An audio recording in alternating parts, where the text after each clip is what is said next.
All right, hello? Yo. Yo, what's good, everybody? How you guys doing today? Doing fantastic. Doing fine. Nice to hear. So, like I said, we got Black Guy Gamer and LorMaster 95. Let me move over to this overlay. Can't seem to get. I can't seem to get LorMaster stream, but it'll be working in just a moment. It'll be working in just a moment. Give it. But how are you guys doing today? Once again, I'm doing all right. That's good. I'm doing fine. Nice. I'm never drinking alcohol again, dude. Never drinking. Dude, I had a pretty standard New Year's party, but it was with the family, close immediate family, social distance and everything. But ultimately, it was kind of fun. It was so fun, and I really needed it. It was that stress reliever that even if I really didn't feel like going, it definitely hit pretty well. What about for you guys? What'd y'all end up doing? I spent like 3 hours playing Melty Blood. 3 hours again? Oh Yep. my gosh. Me, dude, I'm never drinking again. That was it seems like a really good idea to go out and have a grand old time with you and your buddies and drink. Don't drink alcohol. It's evil, devil, demon juice. I hate it. I hate everything about it. I woke up this morning for the first time in years with a hangover, and it felt like death. I thought it's like the I'm gonna die disease. My tummy hurts a little bit too much. Oh my gosh, that was fun. That is exactly how it's funny because I got pretty drunk myself. I had a couple of shots of tequila because it was the family. They were all having a good time. They're just like, hey, tequila, and I'm just like, oh, tequila, okay. Can't say no to mom. I can't say no to mom. Then we're just like, well. And then it's like the end of the party. Everybody's just getting ready to go home. I just want to go to my bed. I just want to sleep. And all of a sudden, they're just like, well, we can't find the top to the tequila, so let's finish it. And I'm like, please, this is ridiculous. This is ridiculous. But all that aside, it's a new year. It's a new day. And lots of stuff to talk about. So, Black Guy Gamer, LorMaster, a lot of people who watch my streams, they may not know you. So if you guys want to take your time to just introduce yourselves a little bit, one of you guys can go first. One of you guys can just introduce yourselves, and then we'll go to the other, and then we'll get started from there. All right, go ahead, Quante. All right. Well, my name's Quante. I go by LorMaster, and I guess you could say we'll start out like this is a college introduction in class. But I guess you could say my favorite game genre is platformer. When you think of video games, you always got to think platformer. And I don't really know what else to say. This is exactly like a school introduction because of that reason. Yeah. So you can go ahead and go, Josh. Okay. For those of you who don't know, I am Black Guy Gamer, the evil man that used to commentate at Versus Gaming Center. Rest in peace. I play Smash. I commentate for Smash. I'm trying to create content now for multimedia stream or whatever, and I think realistically that's all that's interesting, except for the fact that me caveman, me strong, and me intelligent, and that's it. That's all I got. Okay, and I know that you guys are streaming. We all have the same overlay on each other's streams. So no, if I gave up. You gave up? That's okay. Because something I had you put like everything was perfect, and then something happened as soon as you started, and I was just like, I had already started my stream and I just gave up. So it's just me on my stream. It's okay. It's okay. We're still making it work. We had a lot of technical difficulties. Apologies for starting a little bit later than normal, guys. But we just have to make it work. But I know for the next time I do this, we're gonna try to get these technical difficulties out of the way a lot earlier. And I know there's some other programs we're gonna be looking into to making sure everything runs smoother the next time around. But all that aside, if you're watching Black Guy Gamer stream and you guys haven't heard from me, I'm Choco Taco. Big fan of JRPGs. Huge fan of JRPGs. I grew up. I grew up playing games like Legend of Zelda. I played the Mario games, and then when I wasn't like that big of a gamer at that time, but when I turned like, I want to say like 9 or 10, maybe 11. I remember my mom. She would go to a friend's job to help her out every once in a while. And one weekend, her friend brought her little cousin.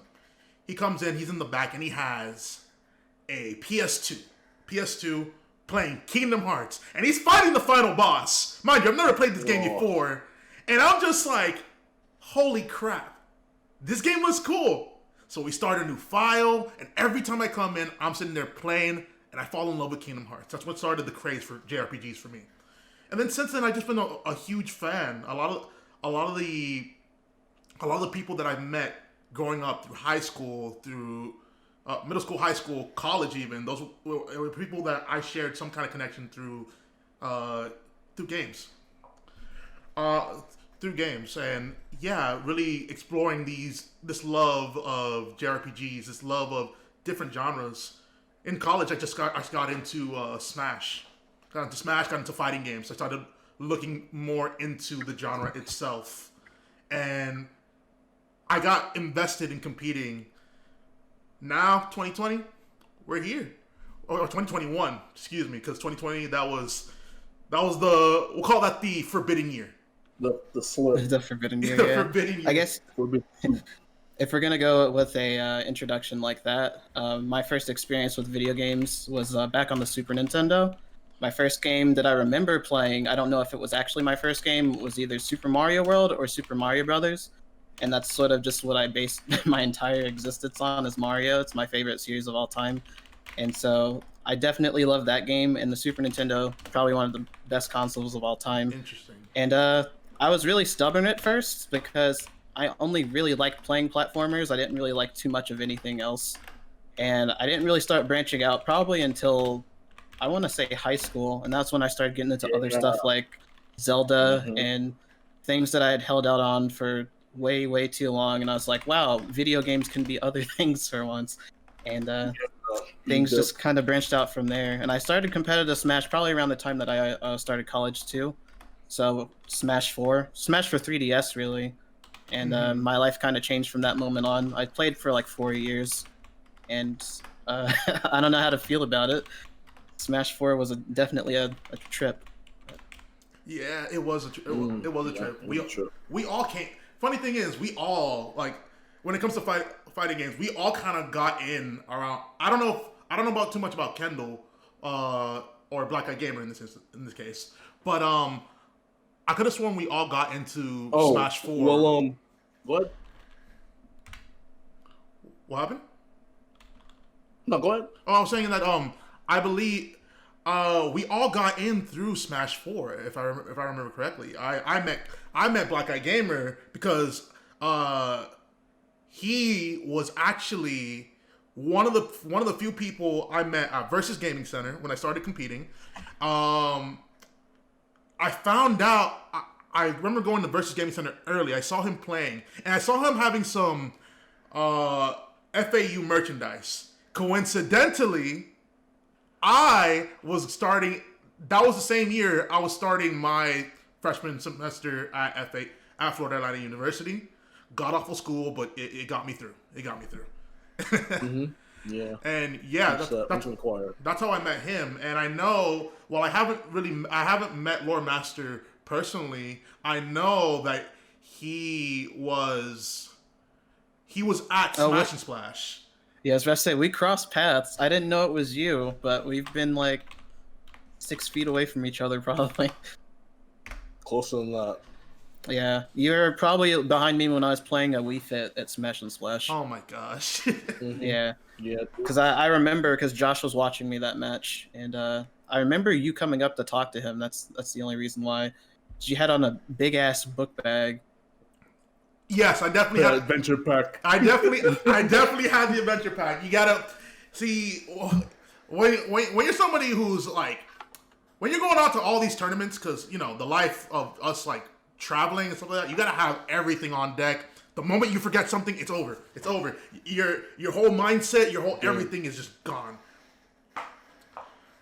But yeah, we all came from. It's funny because we all came from gaming, our own little personal background. We all came out from our own little personal backgrounds, and we all kind of gravitated towards Smash, which is kind of an interesting thing to look at. Well, I've actually known him a little longer than that. Oh, really? We met through. It's funny. We met through content creation. And so we actually met through YouTube of all places, and we had to. It's sort of just like, I guess, the backstory of our little group, like the both of our origin stories, if you will. But we have a. This was like in high school too, so we were like, I think both in 10th grade. We had a. So I met a bunch of people randomly through YouTube because we all did Let's Plays, and I think that's sort of just like where my content creation first started. And we had a little group of Let's Players called Boogaloo Shrimp, and we based that name off of it's the Fresh Prince. So there's a episode where Will and Carlton go up on stage and they introduce themselves, and it was like, "It's Will, the Thrill, and Boogaloo Shrimp." And I was like, "Hey, I like that name." So we were just like the Carlton group, and we found Josh. Like we were already established, and we found Josh on YouTube, and he had this really garbo Super Mario World Let's Play up there. The quality was probably the crustiest thing I had ever seen. It looked like he was playing a ROM hack, but that's just how bad the quality was. It just changed everything, and we just messaged him because we thought his name was funny. It was like the Black Guy Gamer, and I was like, I couldn't stop laughing at his name. I was like, let's see if this guy will join the group. So we messaged him, and he joined the Skype call. And then ever since then, we've been pretty good friends. It's been almost 10 years now. Imagine calling me fat for 10 years. For 10 years. Dude, like the history between me and Quante goes way back because, like, you know, it was always like beforehand. Like, let's go back further for me for my gaming experience. So, like, when I was growing up, I didn't have any like electronics or video games shit like that. You know what I mean? I basically had imaginary friends, and I was outside playing with the stick and the rock and all this other stuff like that. I didn't get introduced into video games until I was like 8 years old. And there's this neighbor that moved into the house, and you know, back then people would be like, "Oh, welcome to the neighborhood. Would you like some pie?" And then they were just like, "Oh yeah, sure, come on in. I'd love some pie." And so I met the neighbor's kid, and the neighbor's kid was just like, "Oh, what do you do for fun here?" And I was like, "I go to the park and I play basketball by myself." And he's just like, "Oh, you don't have any video games?" And that was the first time I ever heard the word video games. And I said, "What's that?" And he took me to his room, and he had a Sega Saturn, he had a Genesis, he had a Nintendo GameCube, he had a Nintendo 64, a bunch of game consoles, right? And the first ever video game that I ever played competitively, quote unquote, was Power Stone. That was the first video game I ever played. And then immediately afterwards, he was just like, "Hey, have you ever played this game before?" And he just shows me the cartridge. So I'm like, "Sonic the Hedgehog, what's that?" He plugs it in. He gives me the controller. He wants me to play it by myself because it's the best game I've ever played. And it was Sonic the Hedgehog. And I was just like, "Wow, this game is really fun." And I would come over to his house every fucking day just so that I could play video games with him. And then I met a new group of friends that moved back in when I was 9. And apparently they've been around the neighborhood since the beginning of time, but they moved closer to me. And they were my best friends, Brent and Samuel. I haven't seen them in years. I hope they're doing good. And like, they had every video game under the sun. Like, they had they had like an emulator, a Nintendo 64 emulator with a whole library of N64 game or SNES games on deck on all their house computers. All of them. You're not allowed to say that word. Oh, excuse me. I mean, you used the forbidden word. They bought every game on the planet, and they had it on every console Nintendo owned. They bought it.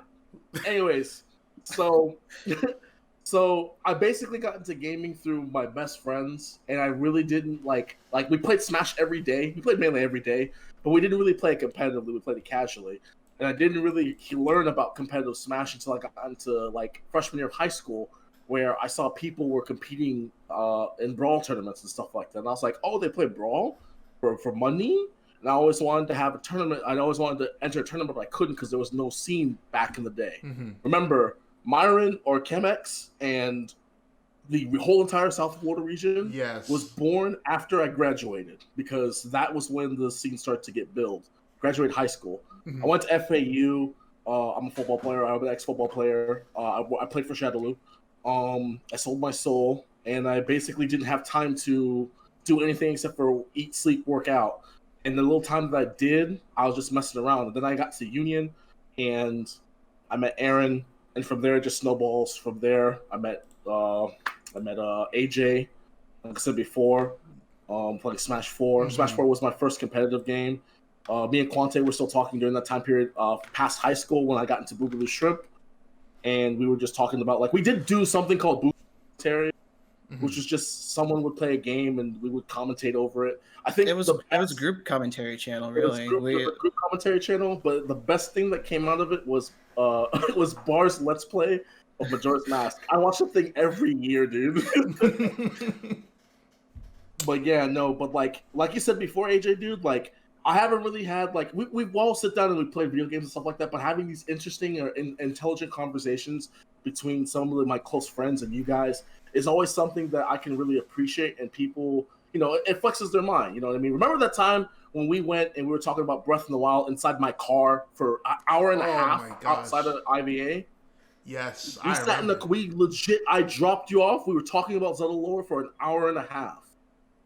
Time legit just escaped. Yes. So, like, you know, some stuff like that people can really appreciate and they can connect to it. It makes you be like, you can appreciate a game for what it's worth, artistically, story-wise, whatever, gameplay-wise, mechanical-wise, whatever. You can appreciate that, but there's nothing more in my opinion can appreciate more than speaking with someone else, hearing their opinions on it, and it makes you think about a different perspective. You know what I mean? I agree. Your games are great. I agree wholeheartedly. And that was kind of the vision of wanting to go forward with this. Those conversations that we've had, I've had those conversations with another close, like with my close friends from high school as well. We all grew up around video games.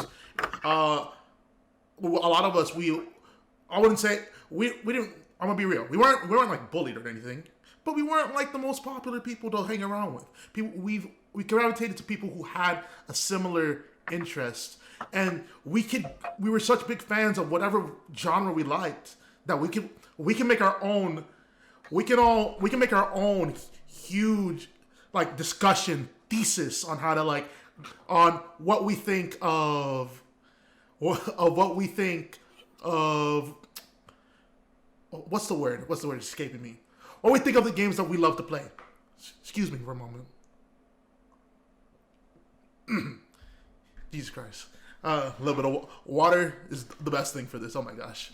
I think we all three drank water at the exact same time. Yes. Yeah, it's gonna be a lot of water swings, so bear with us. But yeah, that's the vision. That's the vision I had for this, and I love that like that's what we're gonna be accomplishing. So I want to ask you guys. It's 2021. It's the first of the year. New year, new beginnings. I want to know what your 2020 experience was. What was your 2020 experience? How was it for you guys, either within or outside of gaming? What was your story going through 2020? I want to hear it. Do you want to go first, or should I go first, Josh? I'll go first since I made you go first last time. Mm-hmm. Okay.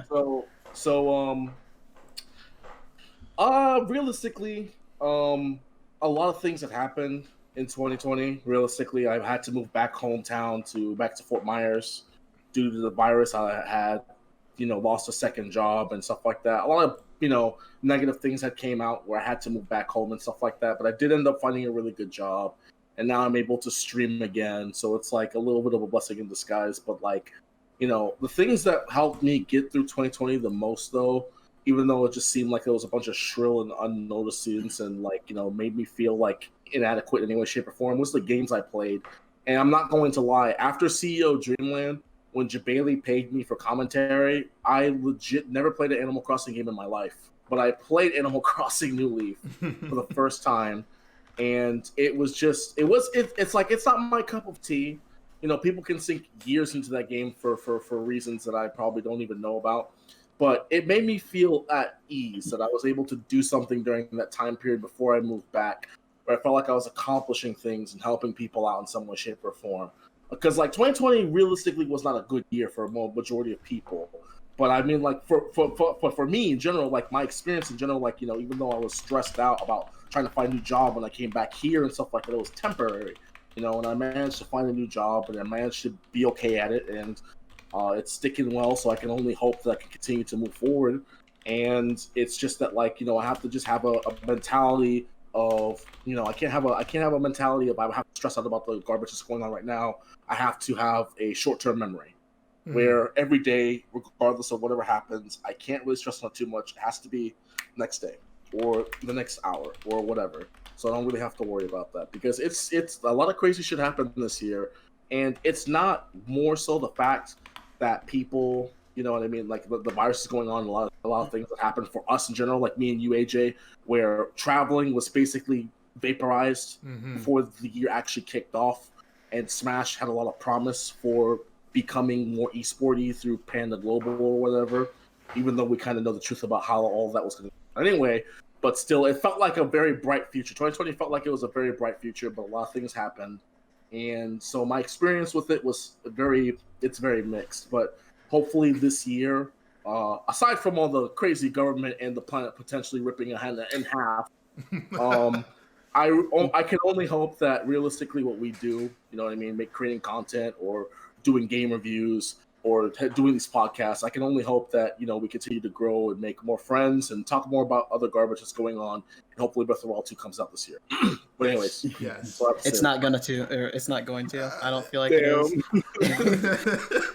I see it coming. I see it coming eventually. Sometime I see it coming like late this year. You know.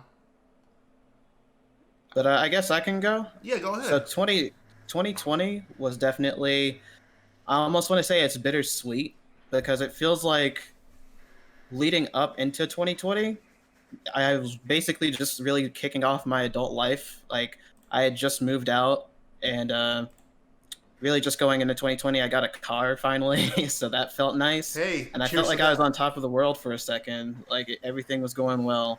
And then my great-grandmother died in February, and so that sort of set things back a bit. And then right after that happened, like literally right after that happened, because it was in February, the pandemic happened. And I was working at a hospital. So that was actually the worst thing that could have happened to me, because you're right there on the front lines and you can't really do anything. You just have to kind of deal with it. And it's interesting from the perspective of being in the hospital, because I was a patient transporter. So basically what I did is I would go to patients' rooms and I would transport them to wherever they needed to go. So let's say they needed an x-ray, then, you know, I'd go to their room, put them on a stretcher, and take them down to x-ray to get scanned. And at first we weren't allowed to take COVID patients. And then as time went on, they started making us go into COVID patient rooms, and we had all the procedural stuff on. We had to wear like a face mask and a face shield to cover our whole face. We had to have a gown in order, like, so they won't touch us or anything, gloves obviously. And then yeah, so it was kind of scary because you don't know what'll happen. I mean, you have a really high risk of getting it, and it was a scary time for a little while. And eventually just working there became really, really bad, and I felt like I had to get out. And I ended up getting a new job sometime in August, and I've been working from home ever since. And I feel like I've been a lot happier since then. And I started streaming and everything, so I've just sort of been building myself up. So it's been like some ups and some downs. But yeah, I did lose like 3 family members during that year too. So, you know, it wasn't really particularly the best year, but I sort of I had some personal growth, and I think that's the most important thing.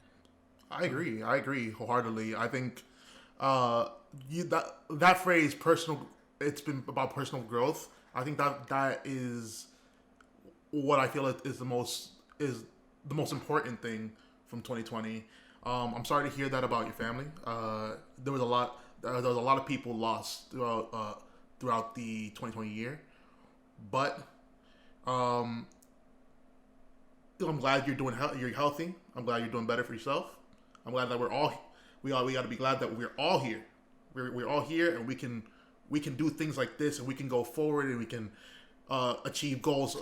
I'm glad that we're still here, being able to do our thing. My 2020, it was. I like to call 2020 the wake up call for me, because as I said a little bit earlier, we all met each other through tournaments. 2020 was the year that Choco Taco Anthony was going to go out to the world and say, I'm going to become a professional Smash player. I remember they announced the world tour, and I said, I really want to make the world tour. I want to be the best. I want to make it there. And I literally put everything aside. I was ready to put everything aside. I was starting to figure out, how much money do I need to save up to go to XYZ tournament? I was making sure that I was even considering on going up to my mother and be like, listen, I really want to focus on this. I really want to commit to this. And I know that I wouldn't be making any money for a bit of time, but but I was actually considering leaving my job because I wasn't making that much money to begin with. And I'm like, hey, I want to focus on this. I wanted this to be the number one thing. I had to miss CEO Dreamland because of a little bit of a scare, because I caught pneumonia earlier in January. I caught really bad pneumonia, or no, February, leading up to frostbite, and getting close to CEO Dreamland. I believe on the day of, I woke up with a bad cough, and I said I have to get it checked out. He said the doctor told me it was this pneumonia still being in my system. That doesn't leave your system soon. Like I say, your system for a long time. I still feel symptoms of it even now. But I missed CEO Dreamland, and that was the end. That was the end of Offline Smash. So we hit June. I graduated college. I graduated with my bachelor's, and I'm like, hey, it's cool. But all the plans that I made to achieve all these amazing things within the game that I love, suddenly gone, because now we have this online meta, which I wouldn't say it turned the game off for me, but it definitely wasn't what I wanted to compete in. And it was a scary time because we were isolated. We didn't really know if there was an end in sight, and I definitely missed having that connection with people. But then I began to start thinking to myself, I'm like, well, as I sat in my isolation, as I did my thing and followed everything, I started really thinking about what is the next step for me, because I'm an adult now. I graduated. I worked I wouldn't say a bad job, but it wasn't the best job. Or it didn't pay the best. I was making kind of meager money, and I'm just like, what do I really want to do? I tried streaming a little bit earlier, but I was only streaming Smash, and it wasn't for me. It wasn't what I wanted to stream. It wasn't me. I went to school for I wanted to become a video editor. I wanted to do that.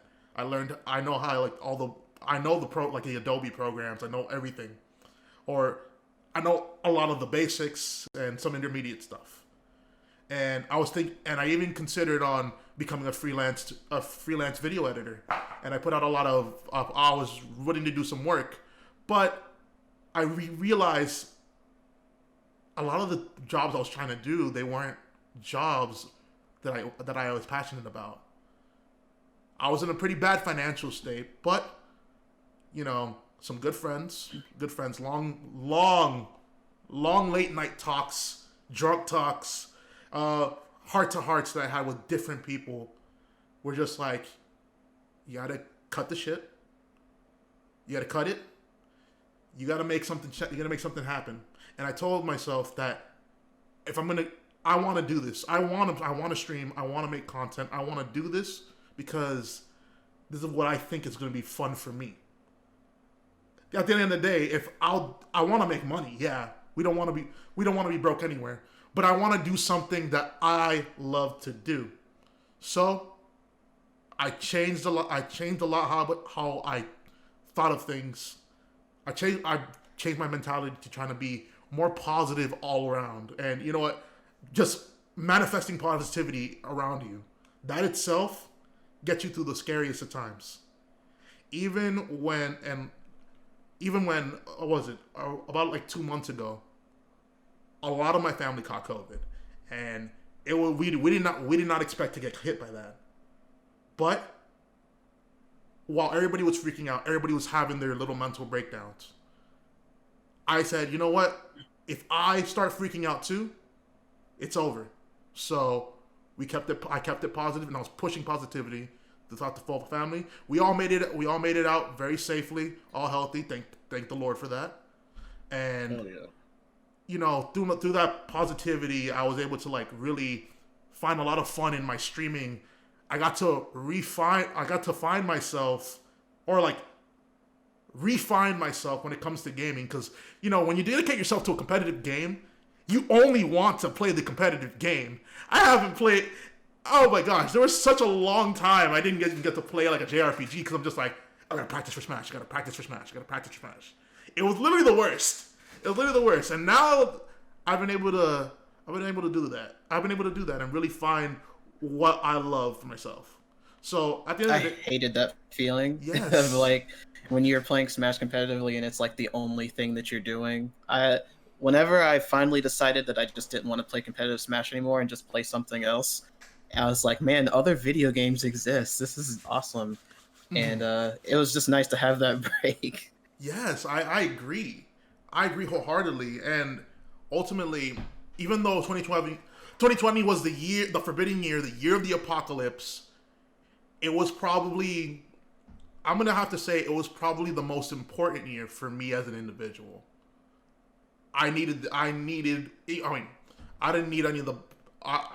lot of the bad stuff to happen to me for me to realize, you know what? This is what I want to do. This is how I need to grow. If I want to make it forward, if I want to make it successful in life, I need to fix certain things about myself, and I got to keep it positive, and I got to be more proactive in how I do things. So definitely 2020, it was a bad year, but it was an important year, I think. It was a good year for content creation for sure. Yes, sir. I mean, it was when I decided to start streaming, and I feel like I probably never would have until I seen all of my other friends are doing it.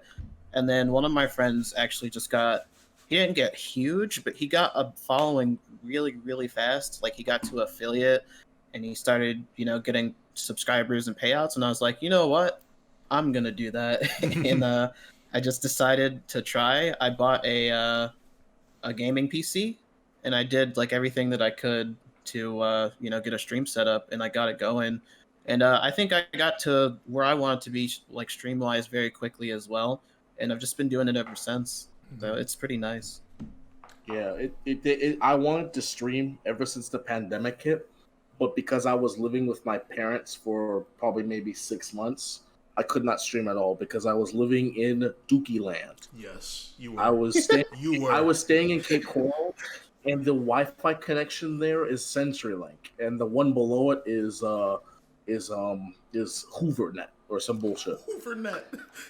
And let me tell you, when I'm not exaggerating, I had a download speed with me being the only one connected to the internet, download speed of 5 and an upload speed of 0.33.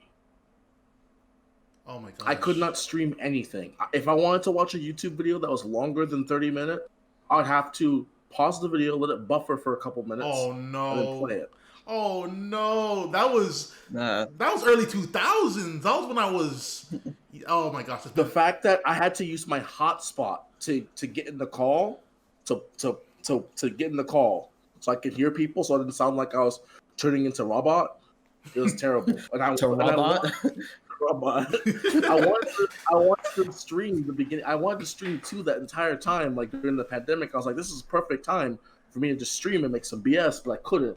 And so like October came, and I was like, at the end of October, I was like, all right, okay, I'm gonna start making content. We're gonna start streaming. start uploading YouTube videos. We're gonna start being stupid. We do video game challenges every single month. We gotta get the gravy train rolling. But then it hit me. It was like the year's almost over, and even though like I haven't really been into stuff, I feel like I want to branch out to other platforms, which is a big problem that a lot of people, like myself included, they don't realistically do a lot to let other people know. I'm pretty sure the prime example of someone that tries to spread their content around like every single platform and tells us to do so would be Strange Mental Gen, where even though he realistically, he uploads on YouTube and he streams and stuff like that. He uploads on YouTube, he streams, he uses TikTok, ironically, because he has to, because he knows it's a platform. Instagram is kind of ass. I started using Instagram not too long ago, like last month, and I don't think it's really that good unless you're trying to like take pictures of places that you're going to, or being in a store. So bad. Yeah.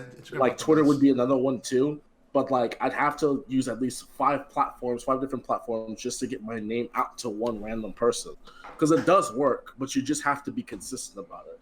And that's the one thing that's very hard in general, and I hope that we all do this. This is my New Year's resolution. It's not to, lose a bunch of weight or gain 10 million followers or eat ass or whatever. My New Year's resolution this year is to be consistent.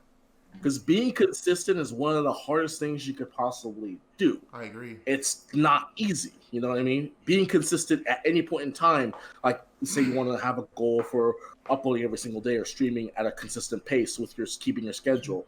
You can keep that schedule, but you want to be consistent. The moment that you break that consistency, it's over. So my goal for this year is to be consistent, stick to a schedule and stick with it. There's no excuse. You have everyone has 24 hours in a day. And it depends on what you use with the 24 hours. And I always say that sleep is for the weak. I can sleep when I die, and I sleep way too much. So my New Year's resolution is just be consistent. Just keep tapping the rock. It's very hard, but it's going to be worth it. I feel that because I feel so bad whenever I sleep. Not just generally speaking, but let's say if I take a nap, I'm just tired and I just fall asleep. I wake up and I just feel like doo-doo. Like I can't do anything because I'm just like, man, I just spent all this time sleeping. I can't do anything with myself. I could have been doing this or that throughout the day, and it just feels like I wasted my time. When obviously it's like if you're tired, you got to do something about it. But it's hard to not feel guilty about it, especially when we're constantly being pressured to be productive and to do something with ourselves. And I hate feeling guilty just for like keeping up with myself or trying to relax. And that's something that a mentality that I feel like I need to get out of. Like if I need to just take a step back, that's something that I should do. In my mind, and my last thought on that, I think that when it comes one of the biggest shifts from college to going to adulthood like this, where we're trying to find that motivation to kind of like stay consistent and be on this stuff. It's the difference between having somebody to constantly tell you so to stay motivated, compared to finding the motivation for yourself. And I think that's what I struggled with a lot. I've always been somebody that I need to find that spark of motivation. But I remember, and this was a very drunk call where I had heart to heart with one of my friends, and she was telling she looked me in the eye. She was telling me, listen, at the end of the day, yeah, you're somebody that like you get motivated a lot, but you get deflated very easily. And I'll admit I do. If I can lose the motivation for something very, very, very easily. And I remember her telling me, it's like, at the end of the day, you can't always rely on motivation. You can't rely on motivation to get your things done. You got to make that motivation for yourself, even if it's bad. You can't have these little rut patches. If there's something that you want to do, then at the end of the day, you got to push yourself to do it. You got to make your own motivation. And I still remember that call because I think that was the most important. That was like one of the most important advices I got all year, because I was just like, and I really sat down and self-reflected on myself, and I'm just like, you know what, you're right. I need to make a change. So going forward, 2021, for all of us, 2021 is the year of the change. 21 is the year we're going to get our stuff done. But now, to change things up a bit. So, you Kendall, you Kawante, we can all agree that we all love a lot. We love a lot of Nintendo games. A lot of Nintendo's games. Can we all agree that? Can we all agree? Yep, dude. But lately, Nintendo, they've been doing something a little bit weird. They've been being a little bit strange of a company, and I don't know how I like it. So my question for the panel is, how do we feel about the company now going into the new year? And this is after everything they've done in 2020. For those of you guys who don't know, those of you guys watching, we all came from the Smash. We all came from the Smash community. Me and a Black Guy Gamer were still pretty active in it, and there was a lot of things they've done to make it harder for tournaments to go on. And while that is one of the issues, that is an issue to me. Like, that is an issue personal to me. I think another issue to really think about is how Nintendo has been treating their older titles. How they've been treating those amazing games, the Paper Mario, the Paper Mario Thousand Year Doors, the Star Fox franchise, Metroid franchise, those beloved franchises that we all love, we all grew up on. Nintendo hasn't been doing their part. They have not been doing their part to kind of keep these within the public eye, or either within the public eye, or rather, they're not doing enough to like preserve these beautiful titles. And I feel like the company itself has changed a lot. It's gone to a point where it's now that it's making so much money, because right now it's one of the highest. I think it's like the most profitable business right now in Japan, or something along those lines. I think it's the most profitable video game company in Japan at this very moment. Yeah. At this very And knowing that, I feel like they're in a position where they can go for all these crazy business decisions that, while they benefit the company, they don't really benefit the people, and they're not really thinking about what are the consequences. What are your guys' thoughts on this? I think what you were saying, just regarding that whole thing, both of those things are kind of disconnected in the sense that a lot of development, like the company itself and like the old men controlling it, let's just say that, aren't the people developing the games. That's true. So I kind of look at them as two different entities. And I mean, obviously the big wigs have the final say at the end of the day. It's like, let's say the DLC for Smash Brothers, Sakurai didn't choose any of those characters, Nintendo did. And so things like that happen. But as far as developing games, that's mostly in the control of the developers and the people overseeing the projects. And so I don't really think those two correlate all too much. And Nintendo does make some very strange decisions with their games, like really, really stupid ones. Like, first thing that comes to mind is not having online with friends in Mario Maker 2 when it came out. It still baffles me. Yeah. It's like, yeah, we're gonna let you play with randos, but we're not gonna let you play with your friends, which is probably what most people would want to do. Or just very, very strange decisions regarding like you said preservation. So like their Nintendo Online and how they're releasing it in sort of a trickle down where we're not able to get games like on a consistent basis. They're just like, hey, here's a game every few months. It took us like years to get all 3 Donkey Kong Country games on the Switch, which is sort of a crime. But things have just been very weird with them. And this has been consistent not just through the Switch's lifespan, but I also think it really started with the Wii U. I agree. And they just been making very weird decisions. I agree wholeheartedly. Yeah. So it's been a trend for like probably the last 10 years, I'd say. Or more people are conscious about it, it's just being on blast. Here's my stance on this right now. Nintendo, fuck you, Nintendo. I mean, like, I gotta pay respect, you know? Like, all the great things that the Nintendo, the company, has done to provide us with this amazing content to use, to play, and to be a part of. It's fantastic. I can't completely disregard the fact that Nintendo has basically created these characters, these games, that flesh me out to the human being I am. But why in the world is this company being ran by 8 million-year-old 85 men who are listening to stock owners because they own more than 3% of the company each, listening to them finally just saying, hey, you know, we got to make money. It's about Mario. No one cares about anything else. Mm-hmm. We don't care about the games anymore. I think it's more so Nintendo shifting into a completely different entity than we're used to. Because as long as the Earth has been around, Nintendo has always been a gaming company. It's always been a gaming company. No, they haven't. They were a card company. Yeah, there was a toy company. Yeah. I mean, like, I'm talking about like for games and stuff like that. You know what I mean? Of course. They make games, so they're a game company. But you know, Nintendo now, where it seems that like, oh, hey, it's pretty cool they're making the Super Nintendo, the Super Mario Land. You know what I mean?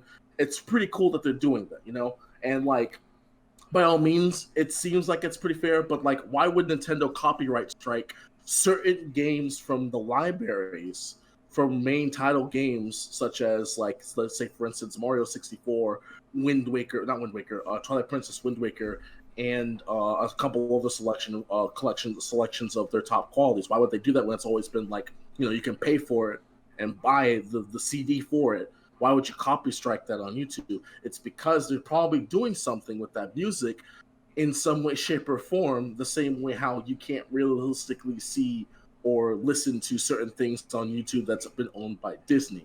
You know what I mean? Mm-hmm. Like the whole song I Can't Wait to Be King. I'm pretty sure you can find it, but it's probably like either messed up or monotone or some way, shape, or form. Yes. Certain songs realistically can't, you know, you can't realistically like listen to unless you have like the actual physical copy of the thing or the CD. But it feels like Nintendo's pushing themselves, the shifting out from a gaming company and the shifting into just a basically entertainment company. And while hold on a second, because it was like I said previously, a lot of those things have been going on for a long time. Especially like, do you remember when they were doing the Nintendo Partner Program? I think it was like at the beginning of the early 2000s. Yes, I remember.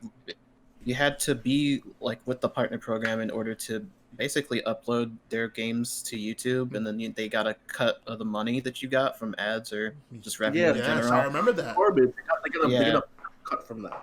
And they were doing that back then. They were also taking down music channels back then. So I know if you've ever heard of like Brawl, BRSTMs, I know they've had some of their stuff taken down like plenty of times.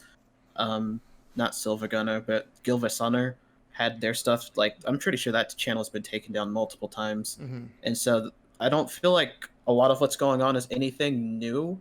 I just think that there's so many things happening in quick succession that it's making them look worse instead of it just being like an isolated issue and then people just forgetting about it the next week. It's like stuff is just happening at such a rapid pace that people are just like, hey, you know, this company's like shit, when all of a sudden it's just like, no, they've been doing this for a long time. So I think it mainly just has to do with the fact the matter is that, like, you know, when Nintendo was called out for treating the Smash community in some way, shape, or form, that's when Nintendo was just like, all right, well, we're already the bad guys, so fuck it, let's just start doing a bunch of stupid garbage right there and then. You know what I mean? Like, it was just like rapid fire, like last 2 months ago, and you know, it's just like, it's stupid. It realistically is. And I have to agree with Quante that it's two different entities versus the game developers and then the people that actually run the company, and they're the ones that get the final say and all the stuff like that. But it kind of sucks realistically that it's gotten to this point where some of the simplest things that would actually help the company in some way, shape, or form, realistically, it won't help them, but it would help them save face. Where, remember back in the day when Nintendo was sued by a group of parents for the N64 controller being way too rough, and in the Mario Party minigame where they would circle it around their hand. You mean every Mario Party minigame? Yeah, every Mario. Well, you have to twist the stick around. Yeah, so like they would put it on their palm and rub it around. like on the C stick like that, and the kids would get like blisters or they would start bleeding and stuff. And You gotta Nintendo go got, hard, man. You gotta Mhm. go hard or go home. You gotta win those mini games. That's they facts. got sued, and so Nintendo's response after they lost the lawsuit was, if your kid has any problems, Nintendo will send you a free glove for the kid to put on their hand so that they can use the controller that way. You know what I mean?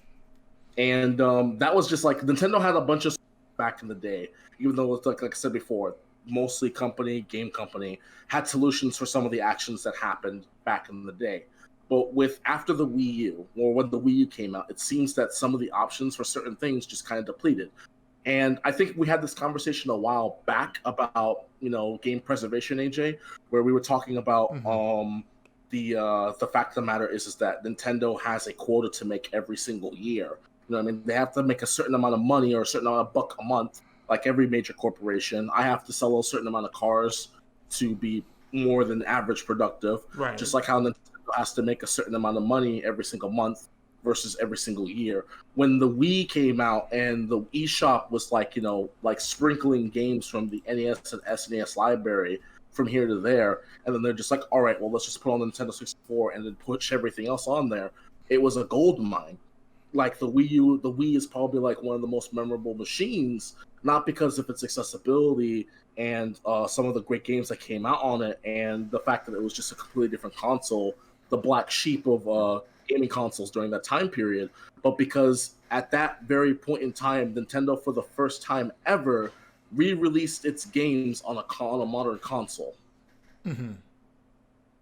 And so my theory is that they did that for the Wii U, and they're just like, well, why would I have to why would I have to buy 2 copies of Donkey Kong Country 2 when I have it on my Wii? So people wouldn't be buying it that much. And even though the library was not as much as it was on the Wii U as it was the Wii, there were still people that were still interested in buying the games and stuff like that. Like Donkey Kong 64 came on the Wii. So I agree. But like the reason, like I think the main reason, like the Nintendo NES Online and SNES Online coming out at a snail's pace is because Nintendo is deciding, well, what if we have another shop and we start selling games from the GameCube era or the Nintendo 64 era and we sell them?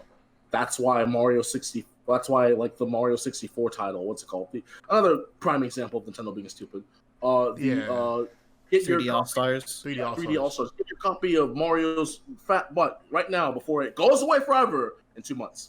I think the reason why they're doing that is because Nintendo's going to be like, all right, guys, well, now we're going to sell video games, Nintendo 64 video games on NES Online, and you can play all of them for however much money it is a month, or you can buy them individually or however, whatever. Mm-hmm. I think that's what's going on. Game preservation has always been an issue with Nintendo, and we realistically, it's just a matter of just like you saying that the company could lose more money over the grand scheme of things, or licensing reasons, or just the plain example of them just being stupid, where it leads to people thinking that emulators or piracy is piracy, but it's not.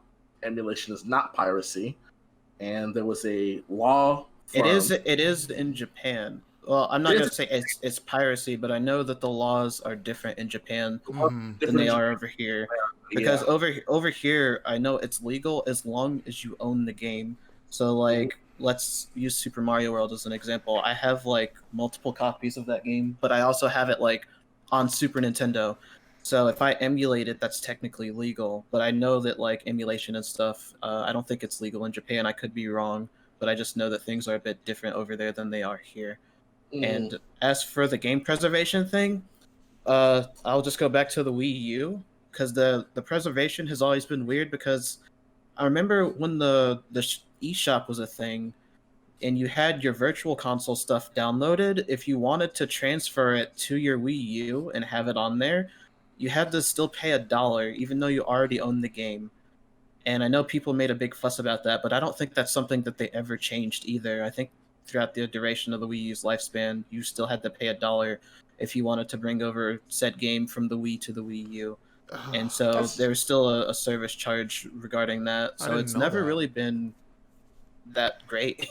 Like, I think that as far as the model they're using for Nintendo Switch Online, on paper is fantastic because you don't have to download anything. Everything is there.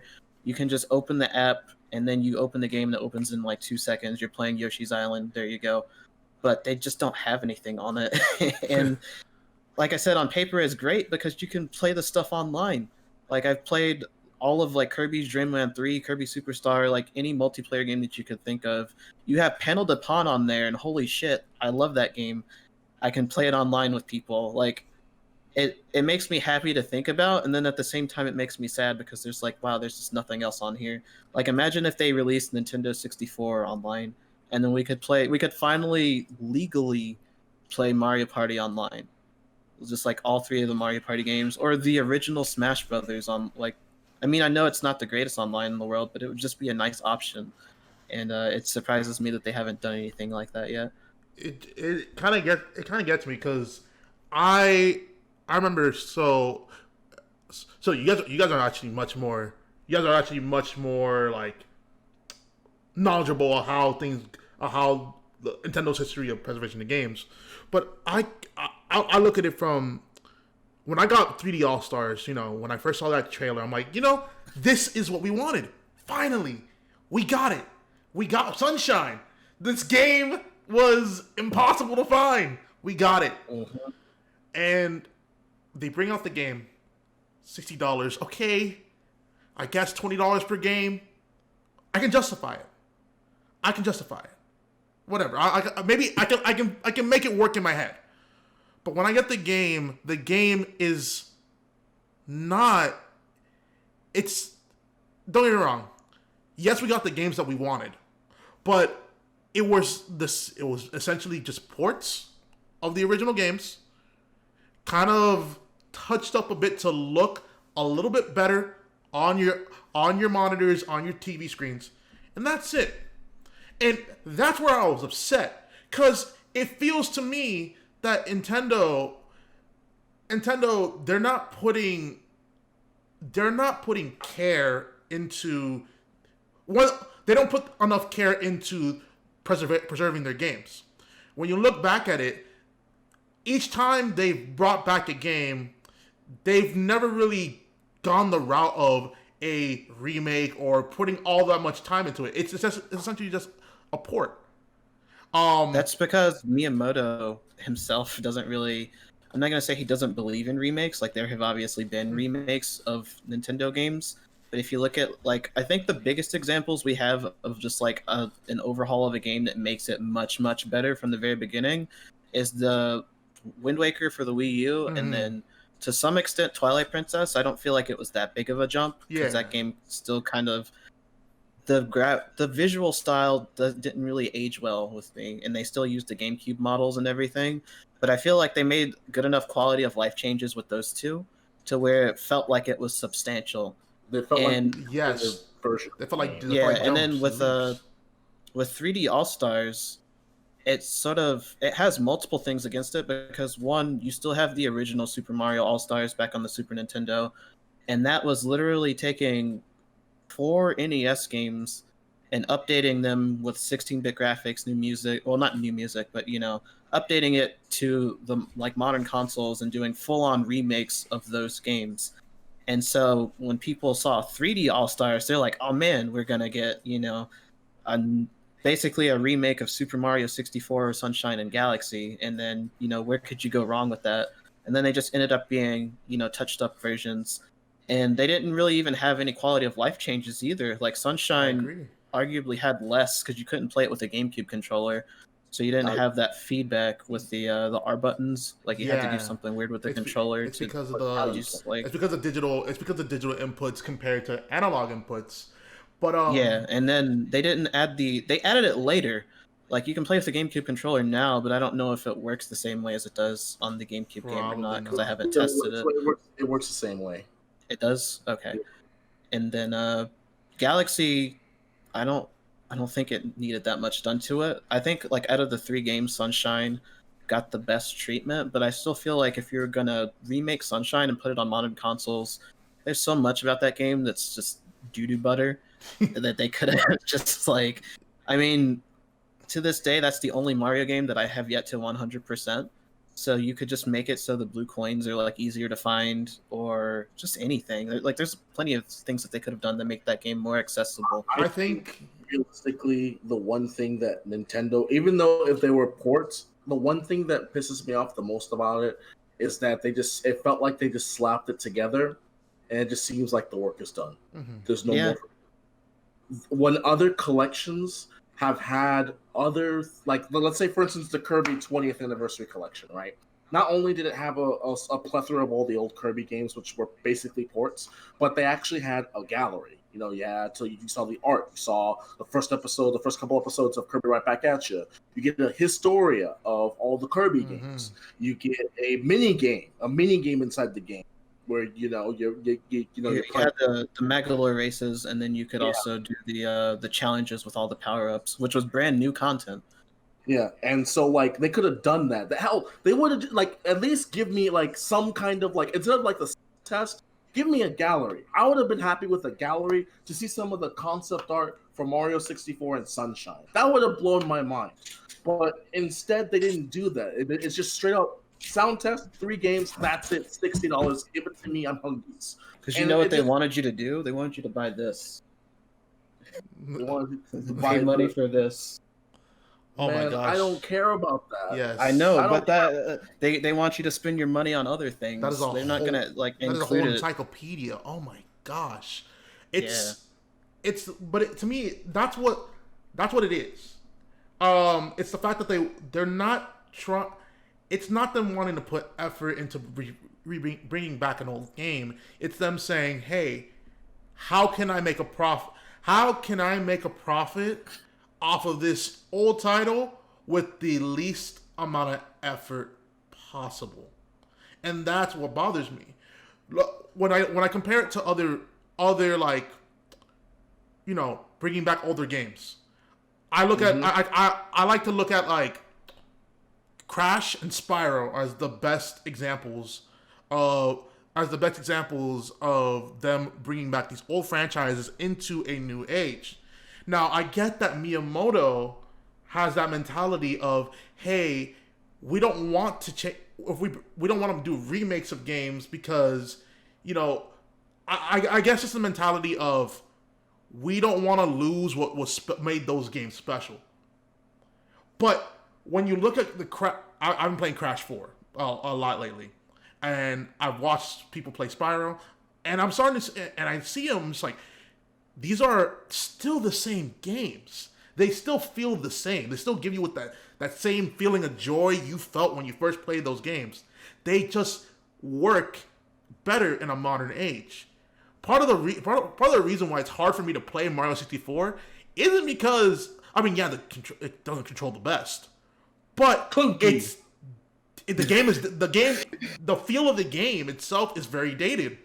And if you want to share like the experience of an older game, you need to have it appeal to people of the newer generation. I just think that's the truth of it. You can't. It's hard for me to want to go back to a game that came out in 96. 96. It's yeah. super hard for me to go back to that game because while I do like older games, if it doesn't really fit the standard of what I can try to play now, then it may not fit for me. And there's a lot of people like that who recognize that there's a lot of great games out there, and they're older games that are great. They have amazing experiences. I'll probably love it, but it's hard for me to go through it because it's just hard to look at. Maybe it doesn't feel good to play. So I think with this particular situation, it's literally because it's Mario, and that's the excuse that I will use. Yeah. Because since it's Mario, they are able to get away with it. Because you have to think of how valuable of an IP Mario is compared to like any of the stuff that you mentioned previously. Like let's look at Crash and Spyro. Mario is like way more popular than those two. Even Sonic, like after Sonic 06, that the series was basically R. Kelly. Like it got tarnished to the point where it is at the point of no return. Like no matter how many good Sonic games they could make from this point in time, nobody will ever forget Sonic 06, and the reputation of that franchise is down. And so basically with Mario, I mean, there's not really too many bad Mario games. Like, if you look at the main franchise, I can't really say there's a single bad Mario game just out of any of them. Mm-hmm. So, with that being said, there's somebody who's just like, yeah, we can just release all three of these games again for $60 and people will buy it. And guess what happened? People bought it. And then Yeah. also with the added factor of the game being a limited release. And so there you have the people buying it even more, probably also to try to scalp it. Because That I know too. after March 31st, people are probably going to be trying to sell it physically for like an outrageous price. And it was like one of their most successful games, I think, on Amazon was 3D All Stars 2. So I think, yeah, there's some exec there who's just like, hell yeah, we can just sell these three games. People are gonna buy it. We don't have to do shit. And Yeah. it's literally because of like Mario's status and popularity. Mhm. And I mean, I'm guilty of it. Like I bought it, and I already have all three of those games, Guilty. and I still bought it for the I'm Switch. guilty. I think we're all guilty for it. But like the Yeah. one thing, the average person, average Joe, you know what I mean? Like here's my example, right? Like the two biggest things before Mario, if Mario didn't exist, then it would be Zelda. But with Zelda's franchise, because it's so outrageously different, they had to put a little bit more care into the world that Zelda is aspiring to be. So like whenever someone says I had an argument with somebody the other day where whenever someone talks about the fact that, oh, it could have been a remake like Crash or Spyro with the trilogies of have them having upgrade graphics and stuff like that, or any of that garbage. It's like, do you understand how much time, effort, and potentially money they have to do that? Also, this is Mario's 30th anniversary. This out. But like, say for instance, my favorite Zelda games or Wind Waker. And I think the best way, the definitive version to play the game is on the Wii U because it fixes so many of the major problems that the game originally had. You had a faster sail. You don't listen to the song on the temples feel a lot more flowy. They're not. They feel a lot more flowy. AI does not feel like it's a complete BS. Hero mode is fantastic for a good challenge. It's not. It's a definitive way to play the game. Yes, but will I settle? But if I'm going, am I going to throw a fit if I'm not going to be playing that game? No, I'm still going to play the original. I can pop the original on my GameCube right now. You know what I mean? But the point is that most people can't wrap their head around the fact that it's a bigger IP, like you said. It's Mario. Mario Oh, is obviously going to sell. I think So those are also excellent examples. Just Mhm. with let's talk about like the Wii U ports of Twilight Princess and Wind Waker. Those are not remakes. I mean, there's stuff that are added in to make the game more accessible and make it easier. But literally, with Wind Waker and Twilight Princess, those are still the GameCube models. It's basically like they upscaled it a little bit. They added some bloom to Wind Waker to make it look like it's from the modern age, and that art style is so good that you wouldn't even really notice. Mm-hmm. Like exactly. you're like I didn't notice that those were still the original GameCube models, but they definitely are. So it's running as if it would be if you're playing it on the GameCube. It feels exactly the same, but they spruced it up enough to where it didn't really matter.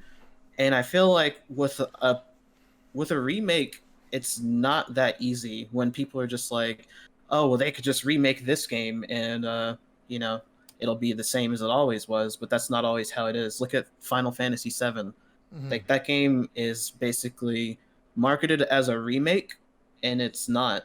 It might as well be a sequel. There are so many things that are different about, that particular game, even story beat wise. It might as well be a sequel to the original Well, instead of being a remake. well, And listen. you also run the risk of alienating people who like the original game Mm-hmm. because with Crash, for instance, it doesn't feel the same as the original. And I know some people like the way that the original games control a lot better because the new games are running on a new engine. And so it brings up new issues that didn't exist previously. And so it's definitely not as easy as just let's remake this whole entire game and then put it on a new console. Oh no, of course, of course. There's a lot. There's still a lot of effort that goes into There's still a lot of effort that goes into the process. I think what I'm mostly trying to highlight is the level of care. I'm not seeing the same level of care when I look at the ports that Nintendo have put in, and like at least in regards to this this example, when we're looking at 3D All Stars, and Fire Emblem Shadow Dragon, they brought it in. They brought it to the eShop, but they were bringing it in just like, hey, if you want to play this game, you gotta. They offered it with all these other things with it to make it like a $60 price tag. I mean, I'm pretty sure you can still buy the game itself, but they're basically just tapping in, just saying, hey, we want to put a $60 price tag on this game that doesn't actually cost the $60. There's no way that game is $60. I think you might be thinking of the collector's edition. Yeah. But I think you can still buy it individually. You can still buy it individually, but the point is, like, their goal, if they wanted to if their goal was, hey, let's bring back Shadow Dragon, then they would have just brought back Shadow Dragon. They wouldn't have made a $60 collector's edition for all this stuff. That's kind of pointless. It's kind of pointless too. Like, the funny thing about Shadow Dragon is that they already remade that game for the. They remade that game for the 3D for the DS, and I believe that port of Shadow Dragon, most people critics say that it's actually a really good port. So I don't get it. I'm gonna end it with, I think that Nintendo. There's a lot of things. Nintendo feels very different from how it felt growing up, and maybe it's the realization that, like, maybe it's just me being an adult and realizing, maybe this isn't as okay as I thought it was. But I really want to see them kind of like take this feedback. A lot of people have been speaking out about Nintendo, whether it's how they do their business practices, or if it's how they want to go about bringing back these old consoles.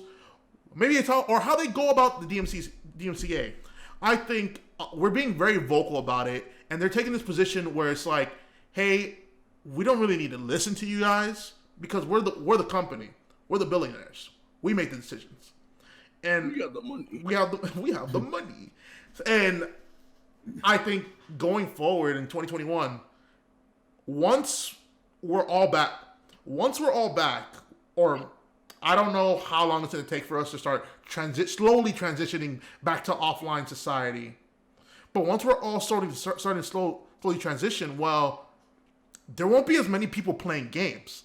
Games have been better than ever in 2020 because, I can download the whole library at home. I don't have to go anywhere. I can go into my PS4. I can go to my PS4 right now and download 5 different games to play, and I'm set. I don't need to leave. I don't need to go out.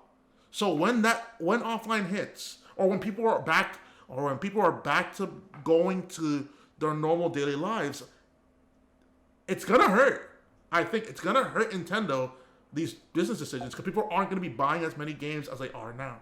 That's my thought. Personally, I don't think that it will. I think things will be the same, and the fact that I think that it would be the same is because they wouldn't be making these decisions so confidently if it wasn't. Mm-hmm. Because there's somebody with I heard this in one of Arlo's, I don't know if you watch him, but in one of his YouTube videos for Paper Mario the Origami King, he said that someone at Nintendo has such a huge ego that they're willing to take the L for like multiple things. Yeah. And it doesn't matter because it realistically none of it hurts them. It's like they're still going to be making, like, they're basically the Disney of video games. So they have all of these franchises that they can do whatever they want with. All of them are pretty profitable except for like a couple, like Star Fox and F-Zero, whatever. But, they can do things and pretty much get away with it and still make a butt ton of money just because they have the install base now, especially with how successful the Switch is. Mm-hmm. I understand. Now, Black Guy. Oh, go ahead. Oh, sorry. Go ahead. I actually kind of forgot what I was going to say. Let them eat. Yeah. Look at him. Sorry, dude. No, it's okay. It's okay. It's okay. But I gotta know. All right. You came in here with a good plate of food. What is on the menu for today? What are we eating? What are we eating? Dude, I had like double chicken patty sandwich with a chili dog. Yes, sir. Go ahead, say it, Quante. I know you want to. I mean it all day. I want to say it. You can't complain about me calling you fat for 8 years and then be like, I have a double chicken patty sandwich with a chili dog. I have to eat, dude. I guess I'll starve. Oh my gosh. I can't stand you guys. This is a normal call on Discord. This is a normal call on Discord where it's just like we'll have a serious conversation, and then somebody got to do one thing. It's always Black Guy Gamer. It's always Black Guy Gamer. I don't know what it is. But it's always him. And everybody has to stop what they're doing and make sure they know. Yes. I didn't do anything wrong. Sometimes I just try to exist and they just don't let me. Oh my gosh. What I've hiccuped earlier and you just yelled at me. I can't do shit. Can't have shit in this house.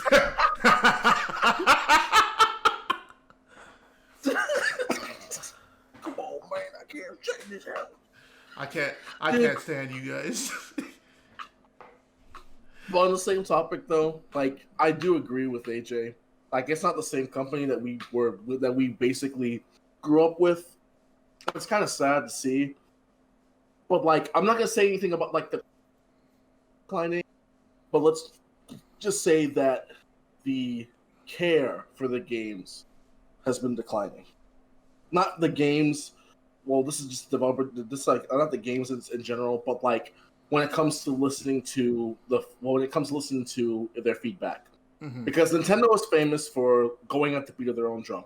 They don't try to listen to too many outside resources unless it actually benefits them positively in some way, shape, or form. Mm-hmm. Like this Nintendo Land thing, like Super Mario Land. Do you know how many people have been wanting that since like the beginning of time, dude? Especially like when Mario was like popping off and all that garbage like that. People wanted Nintendo Land way back ever since like the 90s to early 2000s, 2010s.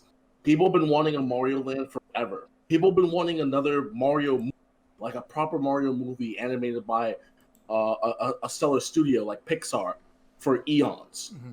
You know what I mean? People want other things other than just video games outside of that franchise from Nintendo. And what happens last year or this year?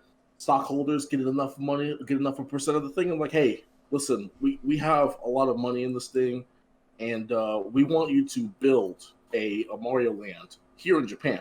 Oh, I don't know if that's a good idea. Do it, or else we'll take out all our money, all 5 of my friends. And so they do it. That's not how that works. I mean, they can do something like that. They can be heinous like that. Yes. We grew up with the games and not the company, and I think that's what people fail to realize. It's like we didn't grow up with Nintendo. We grew up with the games that they made. We never had any connection to the company itself because at the end of the day, they're a company and they always will be a company.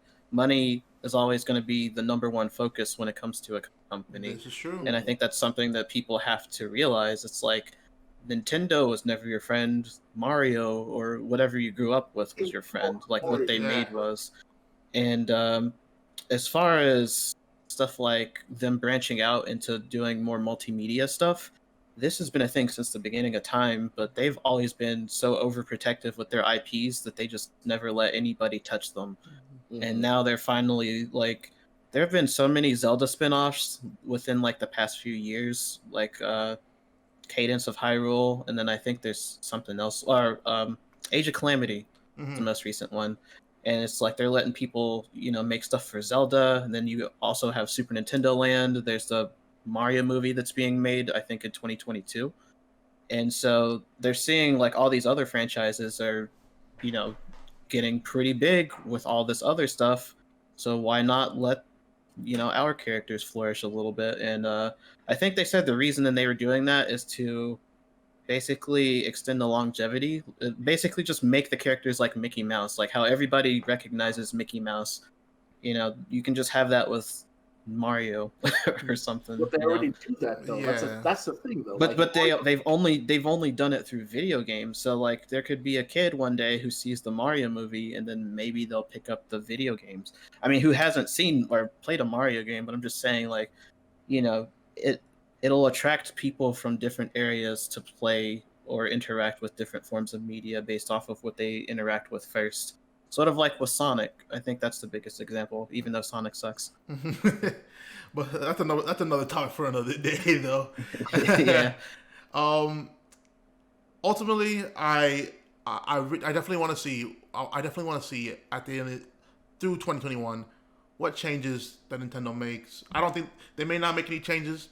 They may make a whole. They may take what the words that we've said to heart, that we and the many people have said to heart, and maybe they say, you know what, let's make some shifts. I don't know, but I really hope we see some kind of change from Nintendo. Now, I haven't really figured out what I want to call this section. But for now, I'm calling it the deep dive. The deep dive. And basically, I'm going to ask you guys one question and, get personal with me. Be honest. I want to know I want to pick into your minds a bit. The question is, we're on the topic of a new year, new beginnings. It's 2021 now. I gotta know, what are your goals in gaming for this year? What are your goals? I mean, we're all very big in gaming. We're all very big, and the goal, like, we're super big in gaming, or we're very into gaming, and I don't see that changing anytime soon. So really think about it. What is it that you want to accomplish with gaming? And it can be something as small as, maybe I want to get into a new genre. Maybe I want X or Y game to come out, or maybe I want to pursue something different in gaming. Talk to me. What's going on? well, for me, in general, for this year, I want to take a closer look at. Well, I want to make more content when it comes to like the YouTube thing, because I've always wanted to be a YouTuber since the beginning of time. Mm-hmm. And the one thing that I've been working on quite a while now, and I hope it's gonna finish it by the end of this month, is I'm gonna start reviewing games that I'm extremely 100% fond of. And even though people have talked about Sonic Adventure and reviewed Sonic Adventure since the beginning of time, and that game has been, beaten down to a pulp, I think me talking about it, especially right now, beginning of this year, right before not Sonic's birthday, but right before springtime comes rolling around, I have a feeling that, during this time period, so Sega's going to be like, all right, okay, here comes or either remaster or re-release of Sonic Adventure 1, 2, and Heroes. That's what I'm predicting. But I think it might be a new game. Or a new game. Maybe. Yeah. But my thing for 2021 is that I'm going to start trying to review, take serious notes into reviewing games that I've always loved, like Sonic Adventure, Luigi's Mansion. That was my favorite game. Take an in-depth look at Wind Waker, a bunch of other games I want.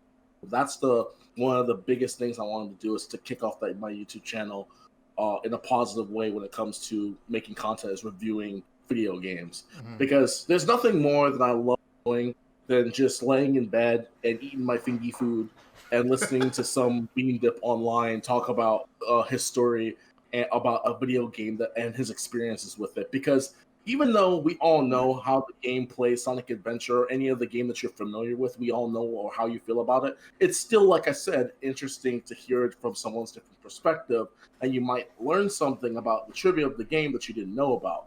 Like, say, for instance, I didn't know that Dr. Robotnik's voice and tone changed between Tails and Sonic's story, from Eggman sounding like, to, I'm gonna eat your ass, being more serious to Tails.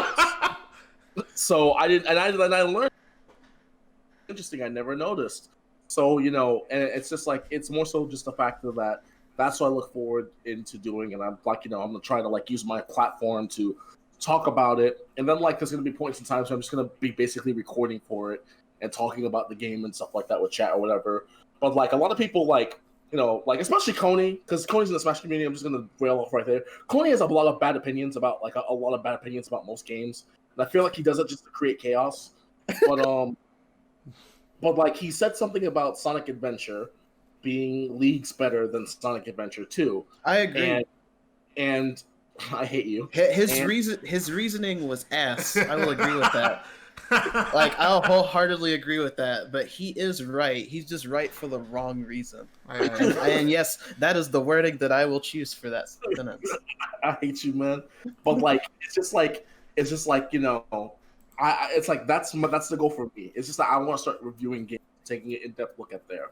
You know what I mean? And recommend them to people. Because like not a lot of people, especially it's very hard to think that the games that I grew up with, the Nintendo GameCube, the majority of games on the Nintendo GameCube, fantastic system. I have like literally like a whole catalog of games that I can review that I'm ready to review for the year. But it's crazy to imagine that the Nintendo GameCube is now considered a retro console. Mm-hmm.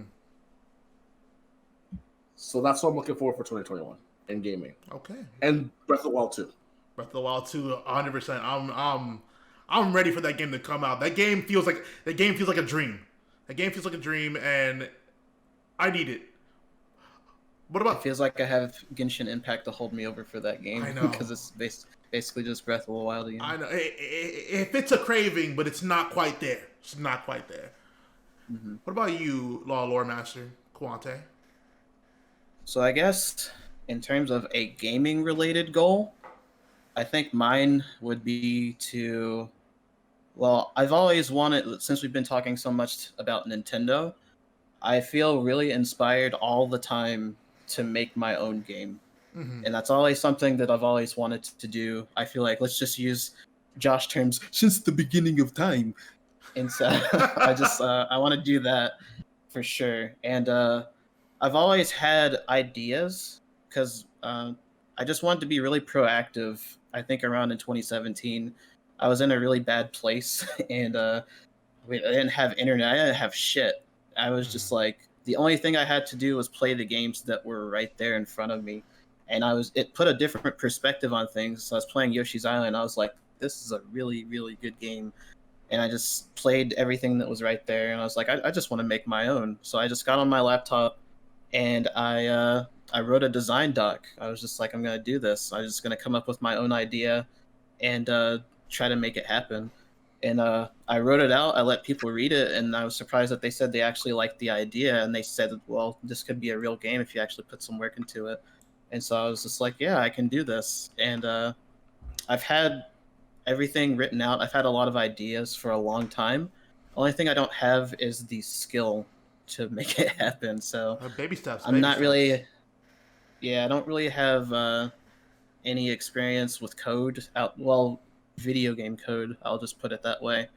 And I'm not a particularly good artist. So like, I know what I want, but I can't really put it into a physical form, if that makes sense. It makes sense. So it's kind of difficult to do. And so what I want, I guess, as a 2021 goal is to put it all together to where it's like in its physical form, because we have like playable demo. Well, I don't even really call it a demo. It's like a prototype, but it's just a mishmash of like pre-made assets. But I want something where it's like, this is mine. This is something that me and my friends came up with and put together. Because I think game design is really fun. I think I can even speak from like with Josh. When we were in high school, we made a Mario fan game together. And it was the most fun thing in the world because we were all in high school and we just come home every day and make Mario levels. And this was in a pre-Mario Maker time. And we used a program called Super Mario Bros. X. And it was so fun just making levels and having like all the friends test it out, tell you what was wrong with it or what they liked about it, and just like make fun of each other because Josh makes terrible levels. And yeah, it was a real fun time. And I want to have that experience again, but with something original. Because, I don't know, I haven't really gotten quite that much fun out of anything than just being creative with friends. So, yeah, that's what I want to do. Super Boogaloo World, I remember that. Yeah, please don't play that. It's really not- it's really hard to look at right now. Oh, It's hard to look man. at right now, but the fun fact, let me just remind you, I don't know if you know this, but 4 people have Let's Played that game. I have, and I've tried to watch all of them, but it's hard to look at something you made. It's been a long time now, but I don't know. I mean, at the end of the day, like, I feel like that story, like, that really captured what I love about gaming. At the end of the day, gaming at its core is just, we're just having fun. Stuff like that. If you can find fun in trying to you're finding the fun in trying to make something out of this with your friends, and I think that just captures everything of what I love about gaming. It's this genre that we can just get lost in, and there's so many different avenues that we can get lost in, and I think that I think it's pretty cool. I think it's pretty cool. Even if you say you had a really bad, like, you made a really bad Mario fan game, I think that, like, that just shows how much you love the craft, how much you love, and I appreciate that. In regards to goals for gaming, I want to invest myself more into it so much more. Like I said, I think I mentioned it earlier where I said, getting into competitive games, it was fun. I love every aspect of competitive games. However, it took away a lot of the time I had to really invest myself into a game. Sit down, and obviously I'm an adult now, so I don't have as much time to play as I did when I was in high school. But I remember when I streamed Hollow Knight, and I streamed my Nuzlocke for Pokemon. And going through those games, even with the chat just there, it felt like I felt like a kid again. I felt like I had that moment of, I'm experiencing, like, the thing I love, and all those emotions where I got hyped, where I got mad, where I got a little, like, deflated, or all those would just, it just felt like I was experiencing what I experienced growing up. All those feelings you get when you're playing a game, you're going through it. And when you get that feeling of triumph, when you finally complete a game, or you finally beat a challenge that, like, you've been going at back to back to back, it's such a satisfying feeling. So in 2021, I want to go back to my gaming roots. I want to invest myself more and more. I want to really try. I want to try new games too. There's other communities that I've been learning about that I'm like, hey, I would love to see if I can get myself involved with them in some way, shape, or form. I know the speedrunning community is one that I've been looking into, and while I don't see myself ever becoming a speedrunner, I want to see what it's like to be a speedrunner. I want to learn more about their community. I just watched, Summoning Salt earlier today.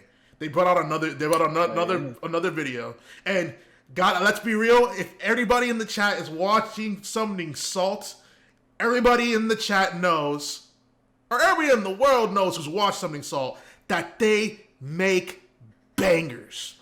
They teach you about a whole new community that you probably didn't even know about. And you're there for the highs, you're there for the lows.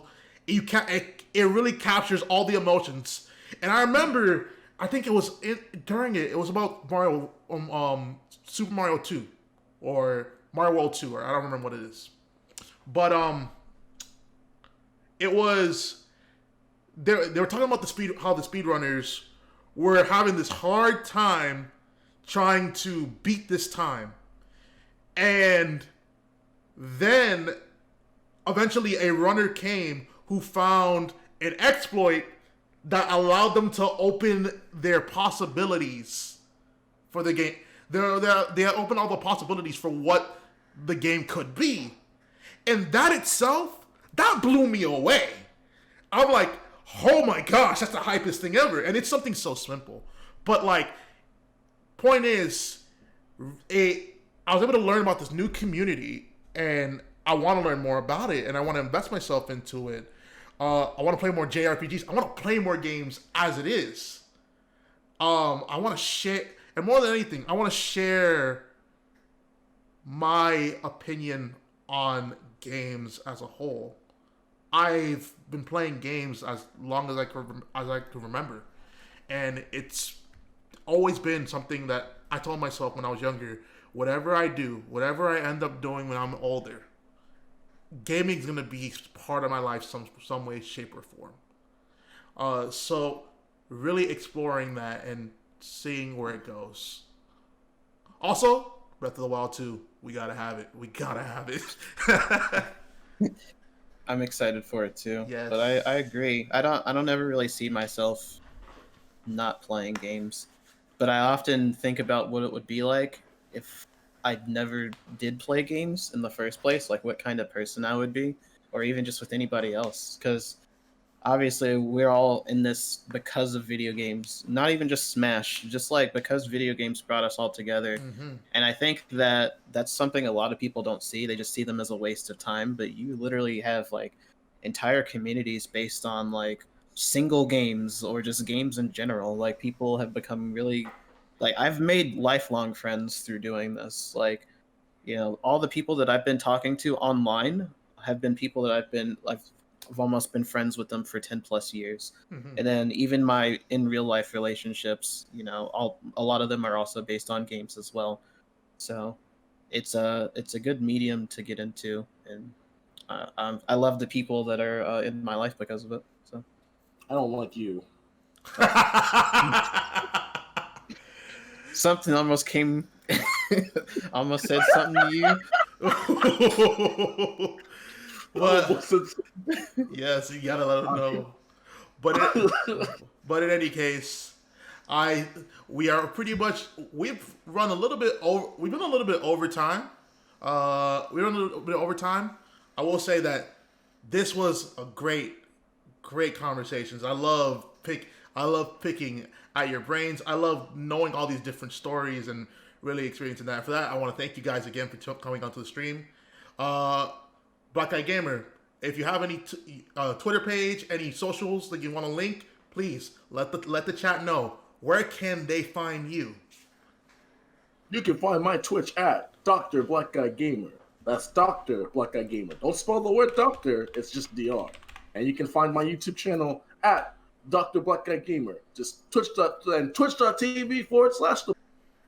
I can't change my title on Twitch because it's stupid. All right, and what about you, LorMaster, Kawante? Where can they find you? My Twitter handle is at LorMaster. It is not spelled LORE. It's just LOR and just master. And then same thing for my Twitch page. And that's pretty much about the only things or two things that I really use. So, yeah. Well, all right. Once again, guys, thank you guys for coming on. I really appreciate have you guys taking the time out of your schedules so we can make this happen. We've talked about it for some time. We have talked about it for a lot of time, but I know, and we were just like, we're gonna do it. But we finally got here, and this was fun, and I definitely want to do this again with this group. I definitely want to do this again. So I will be seeing you guys.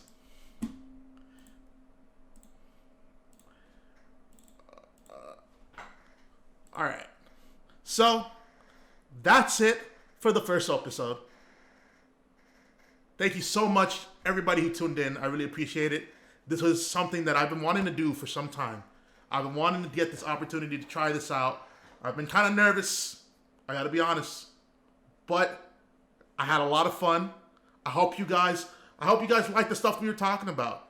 If you guys have any criticisms, any things that we can improve on, because this is only the beginning and we want to get so much better. I want this to turn into something great. I want this to become a place where we can all enjoy gaming as a community.